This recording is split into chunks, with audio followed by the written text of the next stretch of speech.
Well, hello everybody. Welcome to a 1 o'clock episode of the Missing Wolves post-game live stream podcast.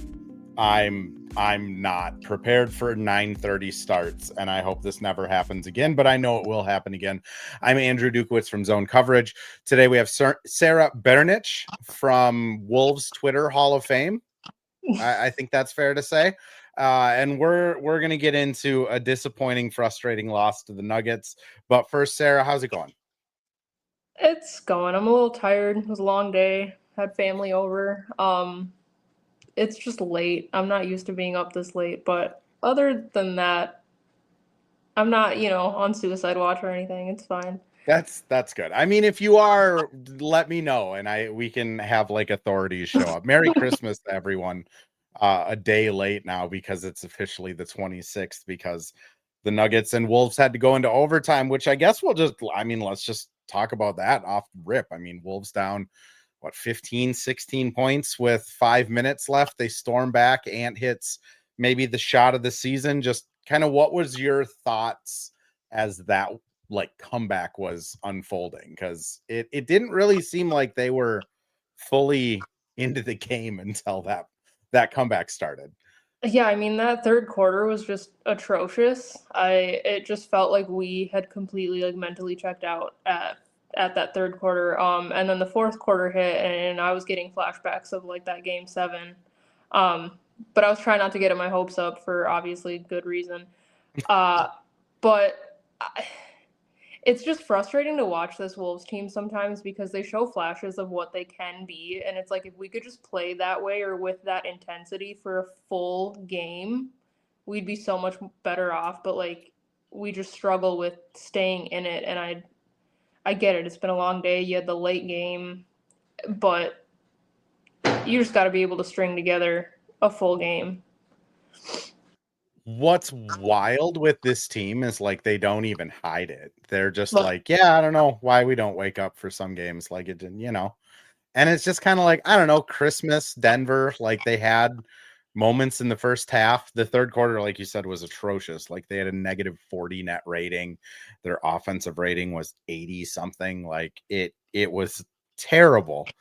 And then the fourth quarter happens, and it's if they just played like this for 20 minutes instead of 10, they'd win they're 20 and 11, and it doesn't seem like they've had 2 complete games yet this season, has it? No, it hasn't. And that's the most frustrating thing is I watch every single game and I know what they're capable of. So when they do play the way that they played in that third quarter, it is so frustrating on so many different levels that I can't even put it into words. It's inexplainable and it's inexcusable, honestly, at this point. Yeah, I mean, I kind of, during the off season when everyone was telling us from the organization that they're going to be a grittier team, they're going to be chasing down rebounds, they're going to be doing all of the little things, I kind of bought into it of okay, yeah, that makes sense. You're bringing back all the same people and they're just going to rebound a little harder and that will make a big difference. But I think as the season has gone on, we've just seen enough now to where it's no, they're just the exact same team. Yeah. They're probably going to do everything the hard way. They're probably going to need to win 10 out of 13 games to get the 4 seed at the end of the year. And then they'll probably upset the Rockets and the Lakers and be in the Western Conference Finals again, which is fun, but it's also a really stressful way to live, don't you think? Yeah, absolutely. I joke about it, but at this point, I think I'm kind of serious that being a Timberwolves fan has taken at least 2 decades off my life. It's really stressful. It is, especially I don't know, games like this where in the third quarter I was kind of just scrolling through Twitter, trying not to pay attention to the game as much just because I didn't want to get mad. And then we started making a comeback and then I'm locked in again. And then we send it to overtime and hits that amazing corner 3 to send us into overtime. And then we start overtime hot, all for nothing. And it's just I'm already up late. I'm upset. It's just. And now it's you're stressed out. And even covering this team, you never know. I feel bad for the guys that have to do gamers like Chris Hine, Jace Frederick, John Krasinski have to write like a game recap after every game. And the amount of times you look over at them and they're just like frantically hitting backspace because the game completely changed. Like it's just irritating, which I mean, let's talk about overtime. They jump out to a 9-0 run, and then it's like the wheels just come off. Like Julius shoots one of the worst threes of the season. Ant has like a crazy three. There's the Rudy. If Alyssa Thomas did it, it's fine. But since Rudy did it, it's his sixth foul. And then Dante's like phantom. I don't even know what he did. He just jumped and he literally just played defense. Well, and then Ant gets ejected, too technical. Like we imploded. It was just a disaster. Gordon says good morning greetings from Serbia. He also, I'm assuming, said that in Serbian. Maybe. But also, I'm not going to try and read that, and I'm going to take it off the screen in case it's like a really grotesque insult in Serbian. Anyways. I was trying to read it because the font is really small on my screen, but I can understand. Okay, I'll put it back up there. Well, Sarah is getting uncomfortably close to the camera. I'm sorry. He said good morning and good game. So okay, nothing cool. Grotesque and gross.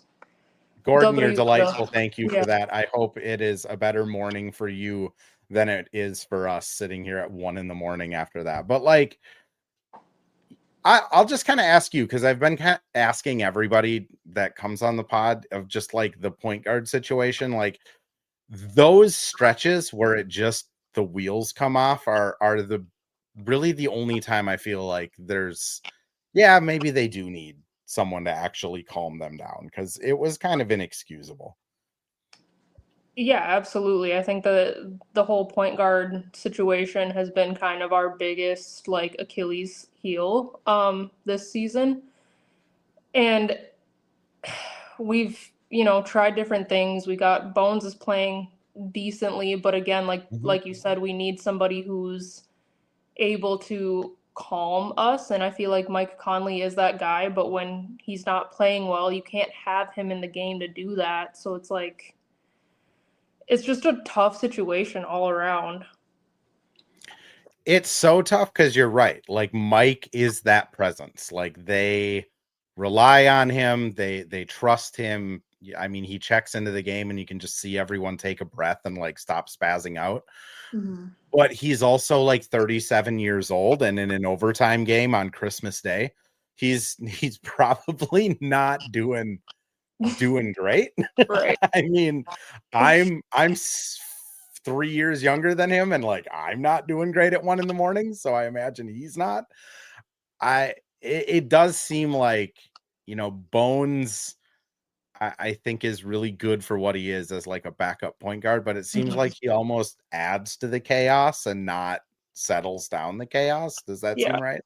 Yeah, absolutely. And I feel like Bones is one of those guys that's still trying to kind of find his full fitting in the rotation. So when he is tasked with like playing point guard, which is arguably the most important role on a basketball court, in tough game situations like this, it's hard to, put confidence in him kind of being that like settled presence. Yeah. I mean, exactly. I mean, it's hard. Joseph mentions Western Conference is so tough. They kept going for the kill shot, like 100%. That's Julius's ill-advised three. Like that was them trying to end the game. Ant's three in the overtime. Like that was them trying to end the game. You mentioned they need to just go get a basket. Like again, like I feel like that's 2 years ago, that's where Mike gets the inbound and just runs a pick and roll with Rudy, and they get like a dunk or a foul or something. Godfrey mentions Dante should have just stood there instead of jumping in the air. Oh, well, fun game to watch at least. Yeah, it was fun. I had a good time. I don't disagree with you. Like if Dante stayed planted and just like took the charge, maybe it's different. But also like, I don't know, an airborne 6'3" Dante DiVincenzo versus like a running half speed Jokic. I feel like one of them probably didn't need to fall down. Pure brutality, didn't play for 2 quarters basically and got it close. And then the ref's going to talk about that. And the ref's not going to talk about that. We are close to being a real threat contender. We move on. I mean, I think that's, if I'm paraphrasing, kind of like what we've been talking about, is just, Yeah. It does seem like when this team can put it all together, Right. they're gonna have a chance against anyone. Let's talk refs a little bit though, because Sarah, do you buy into the whole Ant doesn't get a fair whistle narrative? 120%. I feel like you have to watch all the Timberwolves games to really fully like grasp how many times Ant goes through contact, and I feel like it's just not fair because he doesn't embellish and he doesn't flop. And I mean, yeah, you can say all you want about him screaming "A ref" every time he goes up, but like I'd rather somebody scream "A ref" than, hit He the doesn't deck clap every time. anymore. Well, he's trying to probably cut down on his technical foul. But yeah, I think that Ant has a terrible whistle for the level of star he is. And I feel like it comes down to the fact that, one, he doesn't embellish, he doesn't flop. Two, he's just strong. For his size, he's just a beast of a person.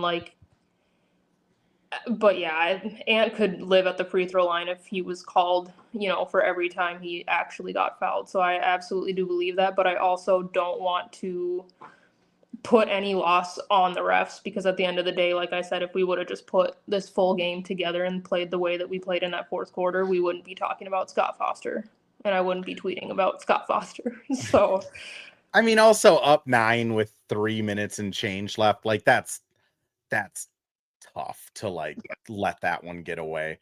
Joseph mentions he feels he that Wolves can compete with anyone in the 7-game series. I agree.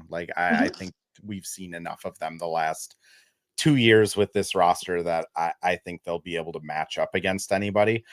The Ant, I like that you brought up how strong he is, because to me a lot of the Ant stuff is he probably gets fouled on every trip to the rim. But they can't call it every single time because he doesn't act like he's fouled. right. We're watching Jokic today, who throws his arms up. Luka throws his arms up a ton. Shea, I mean, we don't need to get into the Shea of it all, but he obviously is turning that into an art form. Brunson does similar stuff. It really seems like Ant gets penalized for not acting. Yeah. And I just don't think it's in his DNA. I think he hates that stuff, which I don't know if it comes across the screen to fans, but I genuinely think he hates the foul baiting and the acting side of it. Yeah, no, I agree. And I feel like, as far as what I'm reading on Twitter from fan analysis, a lot of people gravitate towards Anthony Edwards for that reason, because he's not embellishing and he's not flopping. He plays the game purely. And I hate to use the word ethical. Really, not really. I do think that it is though. It is. It's ethical basketball, and it's fun to watch. It's more interesting to watch. It makes the games more interesting. I don't want to see a game decided on, somebody embellishing a foul and going to the free throw line. I want to see an Anthony Edwards corner 3 to tie the game to send it into overtime. It's a more enjoyable form of basketball to watch.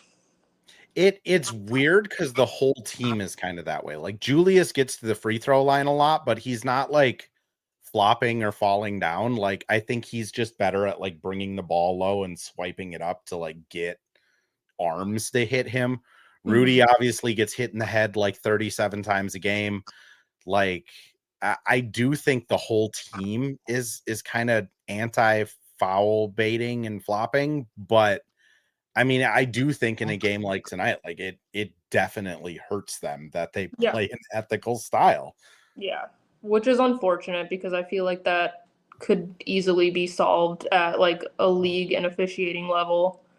But I mean, that's out of our hands. So yeah, maybe Mark Cuban will bring it up. He changed Ant's free throw shot. Maybe Mark will bring it up. Joseph brings up Finch made a really good defensive changes. McDaniels on Jokic, Anton Murray, Rudy as a roamer. I noticed that too. Loved it. Like Mhm.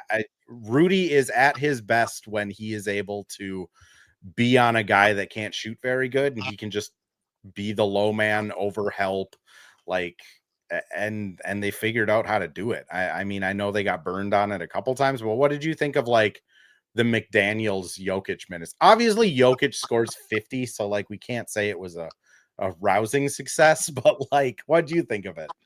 Yeah, I mean, Jokic is just a walking cheat code. So like anybody you put on him, he's just gonna do what he does. But I think that having Jaden on him, who's just peskier in a way, you know what I mean? Like he's Yeah. kind of just he's able to frustrate Jokic in a way that like nobody else on our roster can. So I think that that was probably a good move. But like Jokic is one of those people you just gotta brace yourself for a triple double by the third quarter. I mean, what he does is, well, it's not fair to compare him to Ant. Like I No. just won different positions, all that stuff, but also Ant's 24, Jokic is 30. Like Mhm. Ant in 6 years could be insane, but like what he's able to do with, I mean, Godfrey mentions Denver missing 3 players who averaged 29 minutes. Like, yeah, Yeah. Brown, Aaron Gordon, and Cam Johnson are all out, and this dude still gets 15 plus assists, is responsible for like 70 points, I think I saw before I hopped on here. Like, it just doesn't matter who he plays with, Right. which Yeah. again, the hope is that someday Ant is that way, but like it is kind of just going up against a cheat code, which with Jokic. And then Murray had it going at parts, which I know Wolves Twitter was not exactly happy that Jamal Murray was the one that was hitting shots on them, but you know, he's a competent basketball player. I don't know what to tell people. Yeah, I mean, he is a great basketball player when he's not throwing heating pads on the floor, but Yes. that's it is what it is. I mean, Jamal Murray, it just shocks me that he's never been an all-star, honestly, cuz, he's really good. He can destroy teams on any given night. But yeah, as a Timberwolves fan watching him just hit three after three, I was ready to throw something at my TV, but I didn't, so it's fine. Also, like antagonizing Ant, like again, like covering the team, being around the team, there's 2 guys on the Wolves you don't mess with. Like Ant, you don't mess with. Jaden, you also don't mess with, because Yeah. like Jaden has that like extra little unlock level too. And like Mhm. Murray, after his last 3, hit like Ant Selly in front of him, and it's like, yeah, that's gonna suck next time you guys play each other, because like motivated Ant is a different type of human. Yeah. Like, it's weird to say that about a guy that just scored 40 on Christmas, but like my guess is the next game he's going to be a little more juiced. Yeah. Um, Cole mentions Randall, which I feel like we should probably talk about the negatives of the game. Like, I thought Randall defensively was rough a lot Yeah. of times. Like, honestly, I mean, he's late a lot of times. The first half, he just kind of seemed like he didn't know where to go. Like, I'm not going to say his like effort wasn't there, because I hate calling people's effort out because I just don't know. But like, Mhm. he seemed confused, which Yeah. doesn't usually bode well when your low man is confused. But like, I feel like you get to be a little more brash than I do, Sarah. Like, what did you feel of Julius's defense tonight, especially? I mean, I know you don't want to call out the effort, but like as from a fan standpoint, it really just looks that way. Like you're not trying. Hmm. But I felt like the whole team kind of was like that, so I don't want to single him out. Um, but yeah, I mean, it's frustrating to watch, especially when you're playing Denver. Like they're a rival, they're a really good team. You've got Jokic going off. Like I in my basketball playing days, like that would have lit a fire under my butt and it would have made me try to lock in harder. So like watching that as from a fan standpoint, I'm like, how do you not lock in right now? Like, how are you Yeah. not trying? I'm sure he was trying, but how do you know what I'm trying to say? I'm going to throw us over to a quick ad read here. When we come back, we'll chat more about it, though.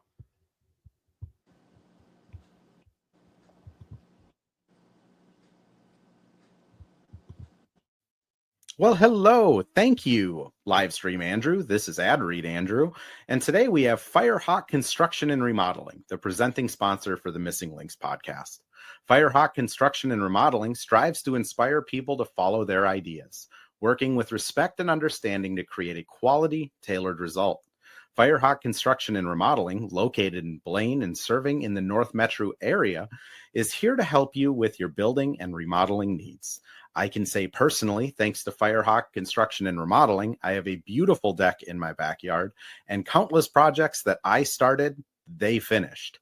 Get started on your new deck or remodel today by calling Isaac at 763-710-5686. And we're back with another ad read. This time for Pence Homes, the presenting sponsor of Hitting the Hardwood Network.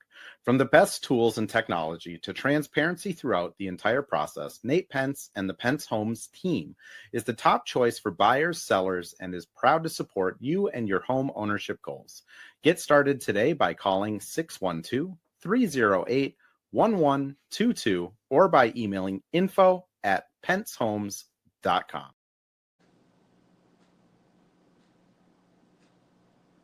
Cole mentions Randall gave up the weed, but he might need an upper or something when playing. I don't know, man. Like some Adderall might not be a bad thing for some of these guys.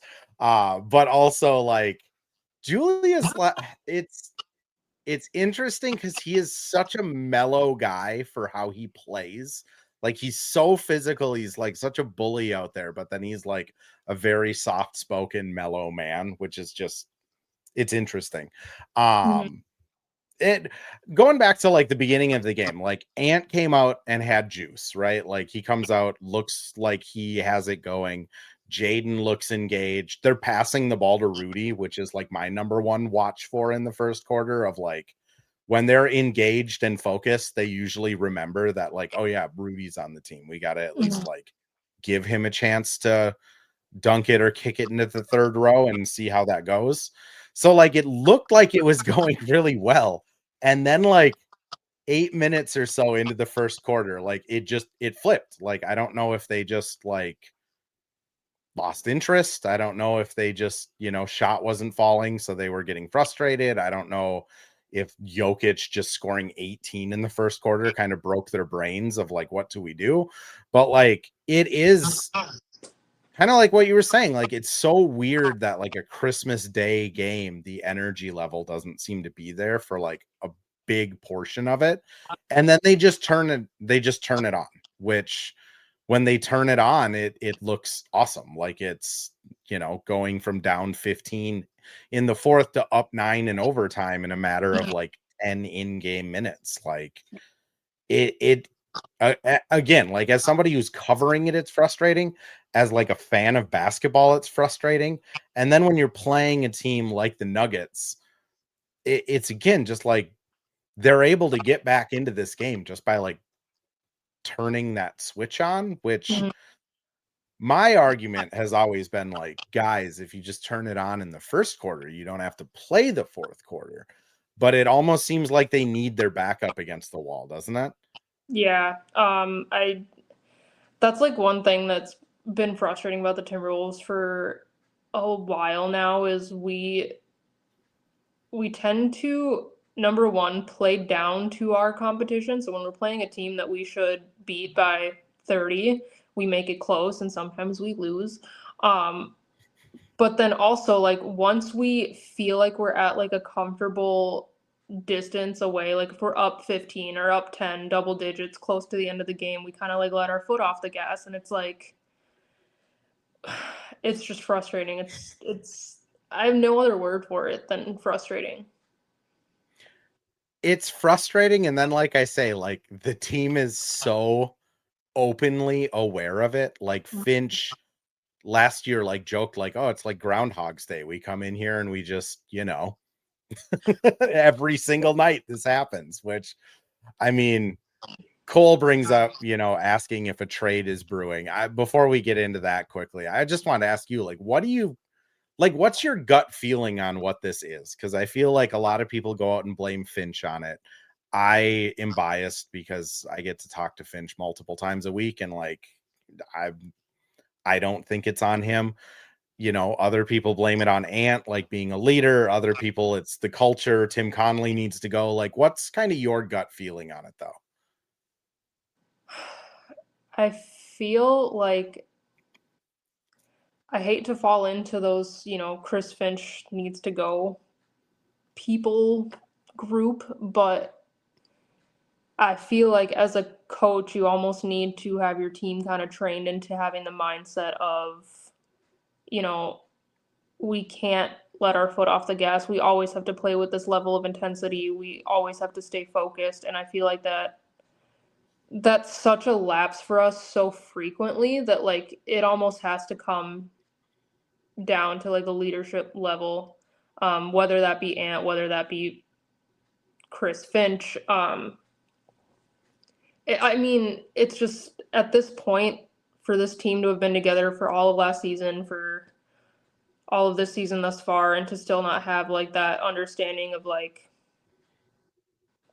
needing to be locked in 100% of the time, no matter who you're playing, no matter where you're playing, no matter what time you're playing, no matter who the personnel on the floor is, to have that unity of, we're doing this and this is our ultimate goal and it doesn't matter who's scoring. We just have to lock in as a team. And I feel like what happens to us is when we lax on defense, our offense, obviously it's not going to go well. So I feel like for us, our defense leads to our offense. And when we're not locked in on defense, then we are just a lost cause. So Honestly, like that's again, like that's what all the coaching staff says. That's what like the Mikes and the Rudies, the kind of leaders of it. Like, Joseph asked in the chat, like, how do you fix it? I think that's the tough part for them this year, because it's like if you get rid of Finch, like Michael Malone comes in, like he's like Finch, I think gets like the perception that he's not a very fiery guy. Like you can hear him from the press room some days. He's yelling so loud in the locker room. Like that dude like reams these guys. So like I don't know if like bringing in just a more public facing angry Chris Finch and Mike Malone helps. Like, Brutality mentions Mike and Nori impressed them. Like probably nothing's changing if it's Mike and Nori. Like it's going to be the same system, the same, like Micah's voice carries a lot of weight. Like he's kind of their offensive coordinator. It's just, to me, it kind of starts with the players of needing to come in prepared. And I think they have guys that do that, like Rudy. I mean, look at every game of Rudy's last like 7 years. Like the dude is genuinely and generally locked in, ready to go. But like no one really listens to Rudy. Like if Rudy's like, hey guys, we got to get this going, everyone's like, yeah, all right, Rudy, like go over there. Mike is always locked in, but now Mike's just another year older and a role player, and it is what it is. So then it comes down to like Ant, Julius, Jaden, Nas, and I think all four of those guys are pretty, might have played Call of Duty up too late last night, which, Delulu, shout out Delulu, Twitter legend, could be immaturity. 100%. That's kind of what I'm saying is, it could be 4 years from now, none of this is a problem, and we all look back at it of just like, man, it was so frustrating when these guys were together. But I mean, I know when I was 24, I wasn't locked in at my day job every day. Right. No, I feel like part of it too, the reason that like a lot of people like Mike Nori, I mean, aside from his personality and just being a funny, cool dude, like he is a little more level-headed than a lot of the people on our roster and a lot of people in the locker room in general. So, I mean, maybe the team responds better to that level-headedness. I know that Chris Finch is like a hothead. Like you said, he screams at them, he gets on their butts, but like maybe they need a little bit of calm level-headedness, because a lot of those players too are, all over the place and kind of need that voice to be like, hey, chill out. This is the this is the game plan, just execute it, period. Yeah. Because right now, like, again, like Finch, I do think it runs a little more on the hot side. Like if people are making mistakes, he's not afraid to pull them or chew them out or anything like that. Right now, like the level-headed guy is Mike. Like Mike's the guy that takes people aside on the bench and is like, hey, this is what's going on. Which, I mean, you could be right that that's what they need. Brutality just mentions Rudy is overhated a lot of times, not gonna lie. I'm just gonna say, like, Rudy the like person that I get to interact with is genuinely like a delightful person. Like I know his views are weird. He's into like crystal healing and eats a lot of kimchi. I think like he's an interesting guy, but like the dude rapped at me 2 days ago. Like I don't know what to say other than like he's pretty charming in person. So I don't buy into the Rudy hate a lot, but also it is tough when it's like the first quarter of this game and he punts a ball against the backstand because he's not expecting a pass. Yeah, I guess like going to the trade side, because I did want to touch on that just before we get out of here, of like, you know, if I'm thinking about it, like the biggest issue with this team is that like getting up, getting ready to play, like showing up and like putting out the best effort, which again, you know, like all of the players acknowledge that's an issue, from Jaden to Ant to Nas to Julius to Mike to everyone. So to me, it's like get somebody in there that they're going to listen to and get someone in there that still holds some respect. So it's like Kyle Anderson, like an Isaiah Hartenstein type of guy. Yeah. Like, I don't know if they need to make like this big swing and get like a Trae Young, Ja Morant, but like, just get another stabilizing person in there. So now it's maybe you have 4 guys that are locked in every night and 4 guys that aren't locked in every night, and it's balanced. But what's your thought on like trade deadline? Because we are officially to the time period where almost everyone in the league can get traded. I think January 15th is the day everyone's available. Yeah, I mean, I feel like it's hard to say just because, like I said earlier, when this team is firing on all cylinders, like we genuinely look like a contender. But and in those instances, it's hard to like be like, yo, I want to trade this person because, you know, I romanticize my Minnesota Timberwolves. I love that team. And even as a known Rudy hater, I can agree that Rudy gets way too much hate. And he is essential to the team. So it's like, who do we give up? Yeah.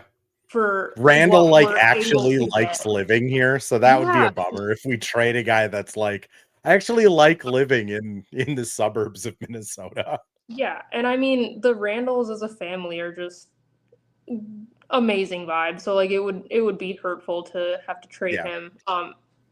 The Goosebumps just became mainstream, and if they Yeah. trade Randall, like that'd be devastating for the Crunch Wears No Pants boys. They would also be on suicide watch with me. Yeah, we would have to do like wellness checks on them. Oh man.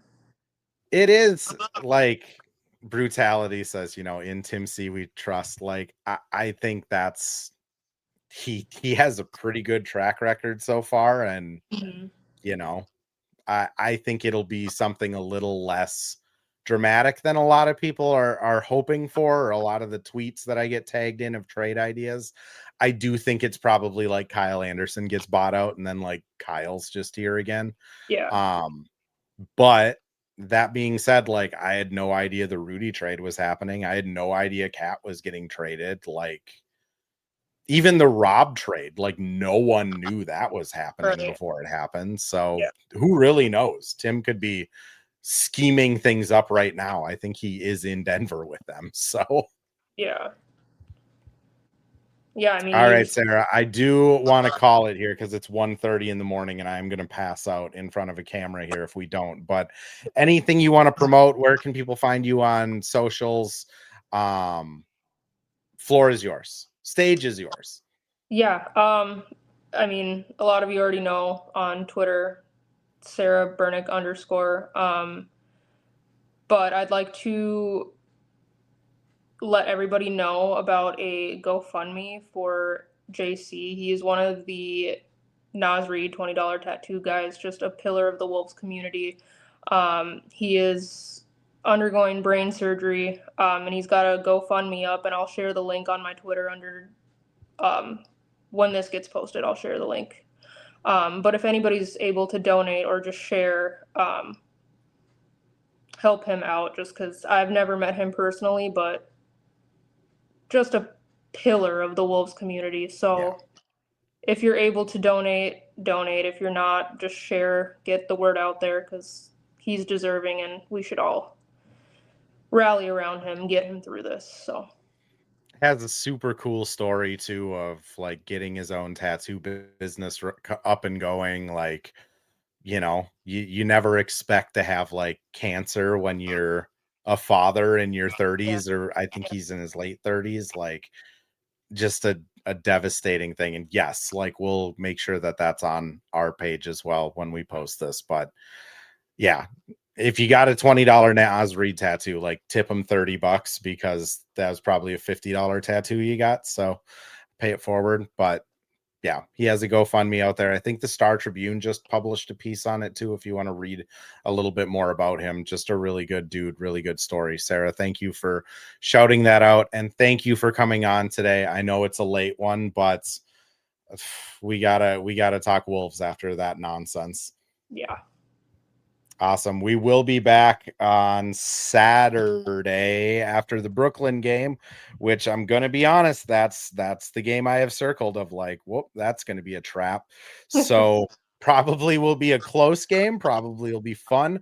Hopefully Bones, Ant, and Jaden are all like alive and well, and we actually get, you know, a game. But yeah, we'll be back on Saturday after that one. Thanks everyone for listening.